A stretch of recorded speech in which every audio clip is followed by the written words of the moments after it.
Wouldn't it be nice to have several thought leaders in your industry know and love your brand? Start a podcast.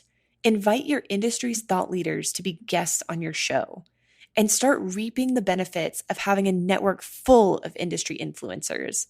Learn more at sweetfishmedia.com. You're listening to B2B Growth, a daily podcast for B2B leaders. We've interviewed names you've probably heard before, like Gary Vaynerchuk and Simon Sinek, but you've probably never heard from the majority of our guests. That's because the bulk of our interviews aren't with professional speakers and authors. Most of our guests are in the trenches leading teams. They're implementing strategy. They're experimenting with tactics. They're building the fastest growing B2B companies in the world. My name is James Carberry. I'm the founder of Sweetfish Media, a podcast agency for B2B brands, and I'm also one of the co-hosts of this show. When we're not interviewing sales and marketing leaders, you'll hear stories from behind the scenes of our own business. We'll share the ups and downs of our journey as we attempt to take over the world. Just kidding. Well, maybe. Let's get into the show.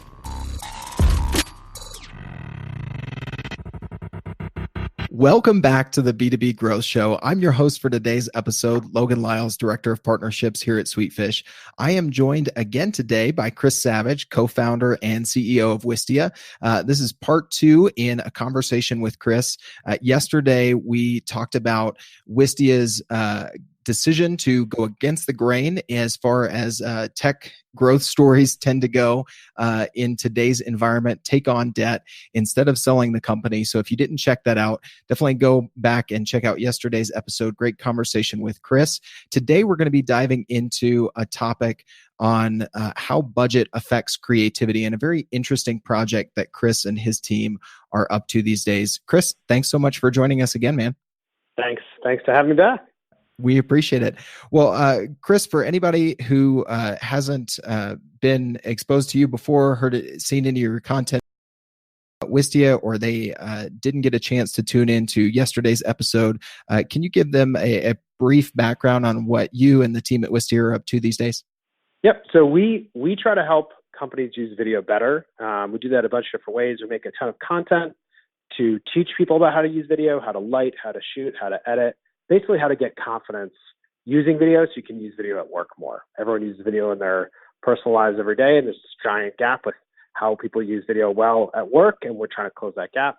And then we have two products, one which is a video hosting management and analytics platform, and that's the product we've been working on for a long time, constantly getting better. That gives you control over how your videos show up on your website.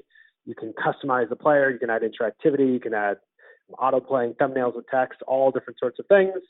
And then we have Soapbox, which is a Chrome extension, which allows you to record your webcam and your screen simultaneously and then edit between those two streams. And we're seeing people use that a ton in sales support and internal communication. Yep, definitely a lot of applications for you guys' new product in Soapbox. I'm a fan as well. Well, let's dive right in, Chris. Yesterday, we talked a little bit in your growth story of Wistia, talking about confidence in your creativity and how that played a different role at different points in your growth story. And I was really intrigued when this topic was brought up to me, this series called 1-10-100 and diving into how budget affects creativity. Obviously, you guys are specialists in the video area, so you took a look there. Tell us a little bit about why you guys wanted to do this experiment, and then we'll kind of unpack what you're doing and some of the results you're seeing from it. Yeah, so one of the most common questions we get is like, how much did I spend on a video? Super common question, and it's really hard to know. What do you get if you make a video yourselves, like in terms of quality and results? What do you get if you go work with a video production company or an agency that's going to help you and you're probably going to spend 10 times as much? And what do you get if you work with the best of the best and people who are making television ads and things on much higher budgets? And it's really hard for people to tell the difference between these things and also peek behind like the creative process. And so we linked up with Sandwich Video, and they're some of the best, maybe the best video production company that works with predominantly tech businesses. And so if you've seen the launch videos of Slack, of Square, of Warby Parker, Like the videos that put those companies on the map when they first came out, Sandwich was behind all of them. And they're famous for their production quality, their humor, their approach, their memorability. And so they seem like the perfect company for us to work with on this project. I love it. So take us from there. You've got this idea, that resonates with me, especially when it comes to video, that being a common question. What's it going to take to get this done, especially when you don't understand video production as an expert, as any of us whose primary craft isn't video, rightfully, we wouldn't have all those details. So tell us a little bit about how you guys went about to explore this and break down the methodology. You guys produced the same video at 3 different price levels, right? Or budget levels? Yes. Yeah. So we work with Sandwich and we ask them to make ads for Soapbox, the Chrome extension I was talking about that lets you make videos. So really meta. Let's make an ad about the thing that lets you make videos. Let's make videos about them. Okay. And we basically approached them with this concept of, what if you could make one ad at a budget of $1,000, one ad at a budget of $10,000, and one ad at a budget of $100,000? So 110, 100. And we would come and document the process. And so our hope was we would discover a lot of things. Like we would discover how the difference in these budgets all perform. And we'd also get a look inside the creative process of, the best production company out there that does this. And they got excited about it because they are at the upper echelons of this stuff. When they make ads, they are often above 100,000. And so a cool way for us to see how a company that works at that level thinks through the creative challenge behind these different constraints. Mm-hmm. So what was it like getting started, having to, it was probably a stretch for the folks at Sandwich Video to think about, going down market a little bit, going down in production value, quote unquote. I'm putting air quotes around that because that's kind of the test here, right? Is, maybe budget doesn't necessarily correlate to the value that's delivered, or maybe it does, or maybe it just changed the creative process. So what were some of the lessons in kind of watching the creative process, watching the production process for these first 3 videos of Soapbox? What was that like for you guys, and what were some of the takeaways as you kind of watched the Sandwich team behind the scenes? So a lot of things. First of all, I think watching them work with different budgets and being really constrained, it actually shows up very differently in the ads. So the ads feature a main character, Claude, who's also the director of all 3 ads. Mm-hmm. He's the main character in the $1,000 ad because he can't get anybody else to help him. They can't afford to get anybody else to help him. So he's actually on camera as the main person. The $10,000 ad is all Sandwich employees. And so Claude is in there, but it's mostly him behind the camera directing other team members because they're spending a lot more time. The sets are dressed better. And then on the $100,000 version, they actually hire actors to play the Sandwich employees.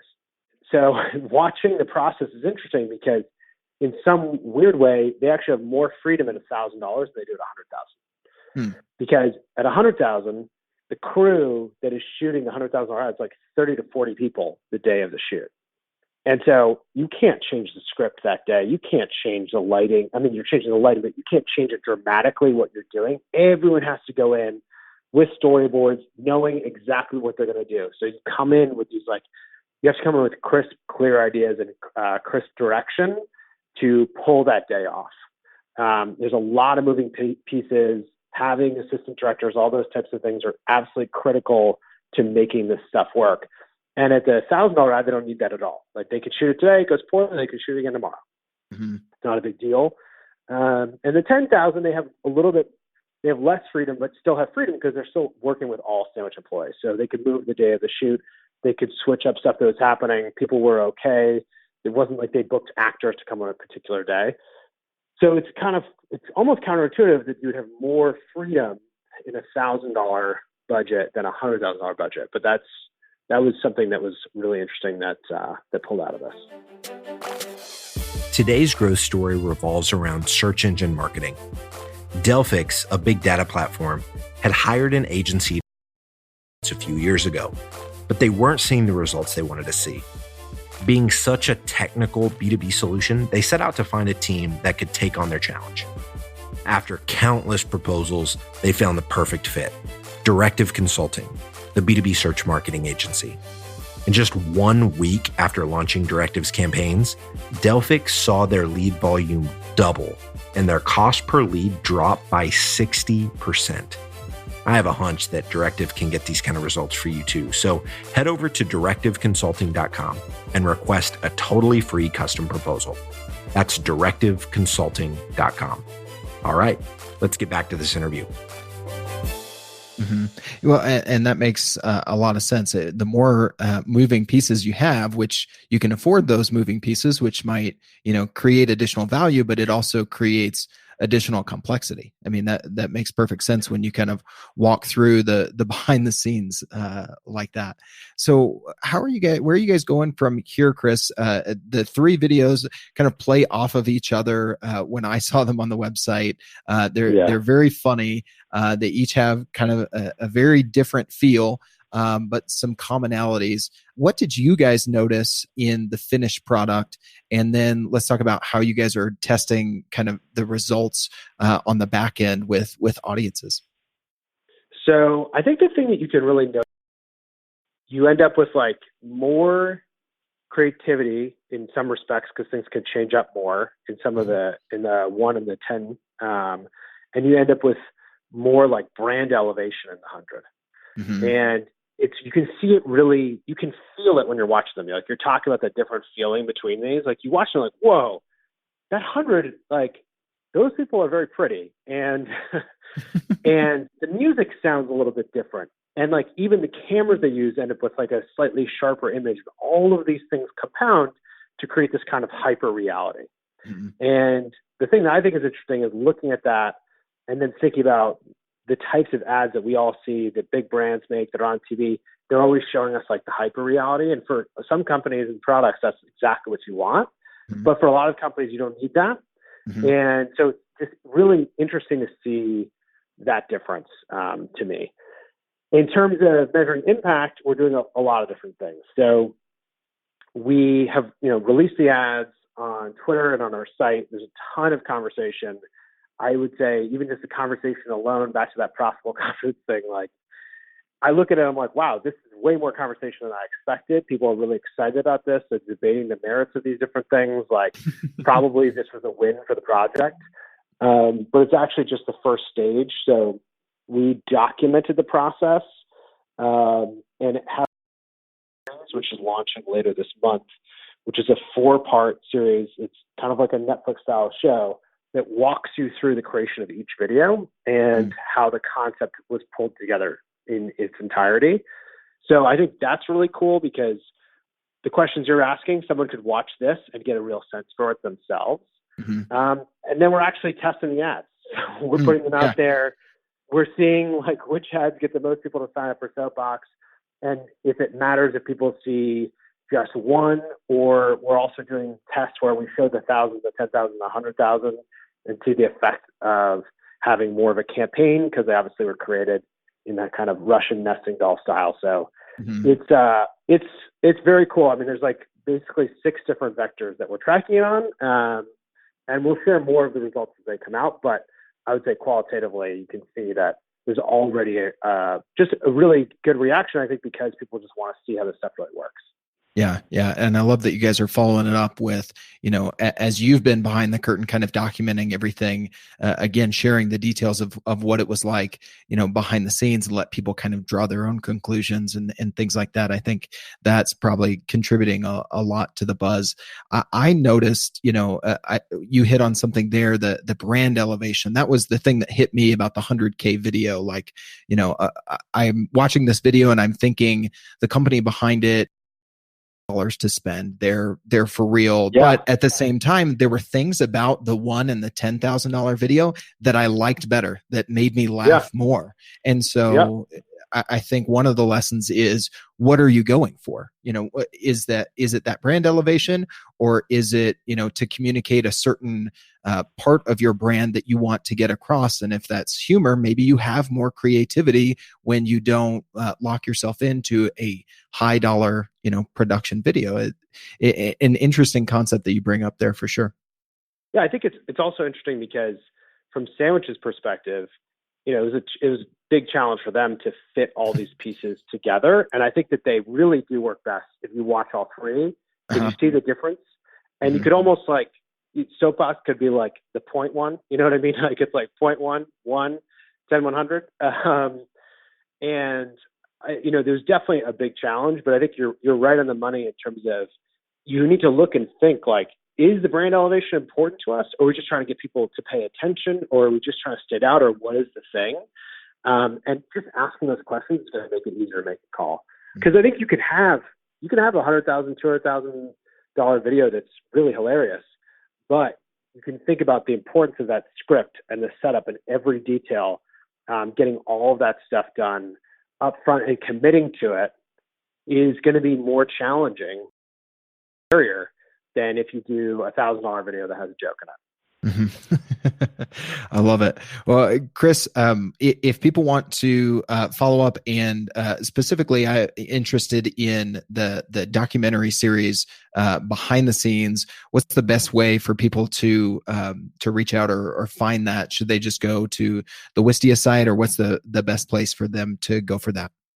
Yeah, if they go to wi.st/series, that will bring them right to the page of the trailer for the original series. And if you go to wistia.com/learn, you can see a bunch of stuff. You can see all three ads. You can see some of the details of how we're testing it. You can see a lot more stuff. Awesome. Chris, this has been a great conversation. For anyone who missed part one of this conversation with you, I'll direct them to go back there. But real quick, if anybody wants to reach out to you personally, follow some of the content that you're putting out on a personal perspective related to Wistia, obviously, what's the best way for them to go about doing that, man? I'm on Twitter at @csavage. That's great. Ask questions, throw ideas out.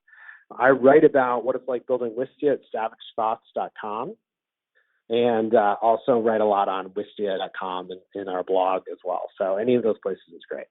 Awesome. Well, Chris, these have been a couple I appreciate sharing your growth story, going against the grain and raising debt instead of selling the business, and talking about this project where you guys are digging deep into the weeds of looking at budget and creativity and how that affects video and other marketers and other creatives that are putting things out and trying to figure out what's that balance there. So really appreciate you sharing all this with our listeners.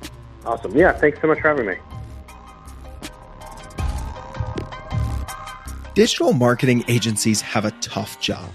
You have to stay on top of the latest marketing strategies for your clients and your agency. What if there was a way you could address both at the same time? Imagine your agency putting out content with greater quality and quantity. Envision bringing your clients a turnkey solution for one of B2B marketing's fastest growing media strategies, podcasting. All those clients asking for your help with their account-based marketing efforts? Picture being the first to bring them the idea of content-based networking, showing them the proven strategy for breaking into their most coveted accounts. Here's the concept. Sweetfish Media is looking to work with a limited number of innovative agencies interested in a new partnership model. We produce a podcast for your agency. You introduce the power of podcasting and Sweetfish services to your client. Everybody wins. Learn more at sweetfishpartners.com.